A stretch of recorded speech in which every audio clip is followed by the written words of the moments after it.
Hello everybody, my name is Bableen Kaur and I am working as a counseling psychologist in the Hermitage Rehab.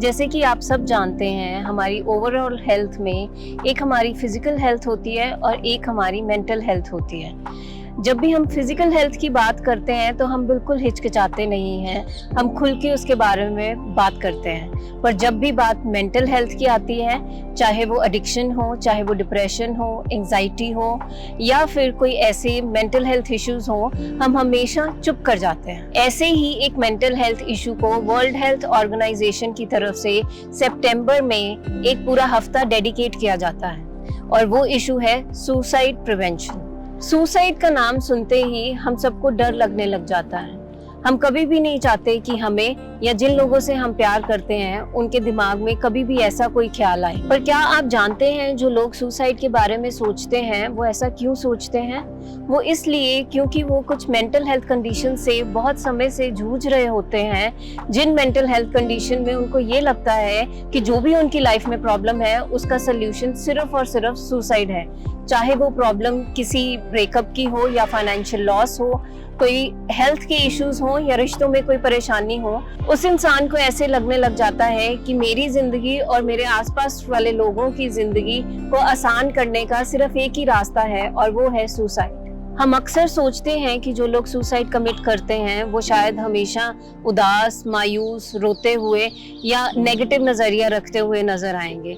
ये सारे symptoms भी clear cut suicide या depression की तरफ इशारा जरूर करते हैं, मगर बहुत बार ऐसा देखा गया है कि जो लोग बहुत खुश रहते हैं, जिन्हें हम यारों का यार बोलते हैं, जो हर टाइम हर किसी की मदद के लिए खड़े रहते हैं या हर कोई उनके पास सलाह के लिए जाता है, ऐसे लोग भी सुसाइड का शिकार हो सकते हैं। वो इसलिए कि जब वो किसी ऐसी परिस्थिति से गुजरते हैं जो वो कोप नहीं कर पाते, मगर वो उस स्थिति में किसी की मदद नहीं ले पाते, बात नहीं कर पाते। हम मानते हैं कि सुसाइड के बारे में बात करना या शेयर करना या इसके बारे में सुनना बहुत ही मुश्किल है, पर मैं आज अपनी वीडियो में यही मैसेज देना चाहती हूँ कि we can create hope through our actions. यानी हम कुछ ऐसे एक्शंस खुद के लिए या अपने आसपास के लोगों के लिए कर सकते हैं जिससे कि हम ये संगीन जो एक बीमारी है या बीमारी का सिम्टम है उससे हम बच सकते हैं, जिससे कि रोज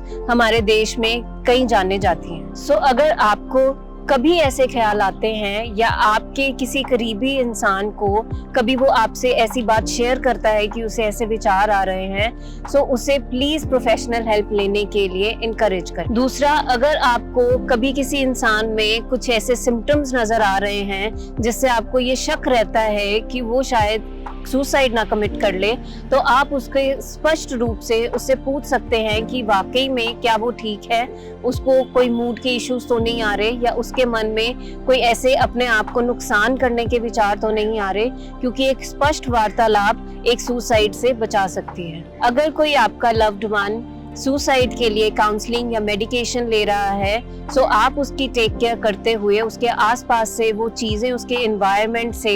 दूर रख सकते हैं जिससे वो अपने आप को नुकसान कर सकता है, जैसे सीजर्स हो गई, नाइफ हो गया, मेडिसिन हो गई या कोई पेस्टिसाइड्स या स्प्रेज हो गए। इसको आप अपनी निगरानी में रख सकते हैं। Last but not the least, कभी भी ऐसे इंसान से जो आपको सुसाइड थॉट्स के बारे में बता रहा है, वो हमेशा ये आपको बोलेगा कि इसके बारे में वो आप किसी से बात ना करें, मगर आप कभी भी ऐसे इंसान से सीक्रेसी प्रॉमिस ना करें, बिकॉज ये उसकी जान का सवाल है। आप जरूर उसे प्रोफेशनल की हेल्प लेने के लिए बोलें या उसके परिजनों को या उसके फैमिली मेंबर्स को आप जरूर बताएं ताकि वो इसके लिए कोई एक्शन ले पाए। सो ये थे कुछ छोटे छोटे एक्शंस जिन्हें करके हम अपनी मेंटल हेल्थ और अपने आसपास के लोगों की मेंटल हेल्थ के बारे में ध्यान रख के सुसाइड से बच सकते हैं। सो आप प्लीज अपना भी ध्यान रखें और अपने आसपास के लोगों का भी ध्यान रखें, और स्पेशली वो जिन्हें आप हमेशा मुस्कुराते हुए देखते हैं। Thank you.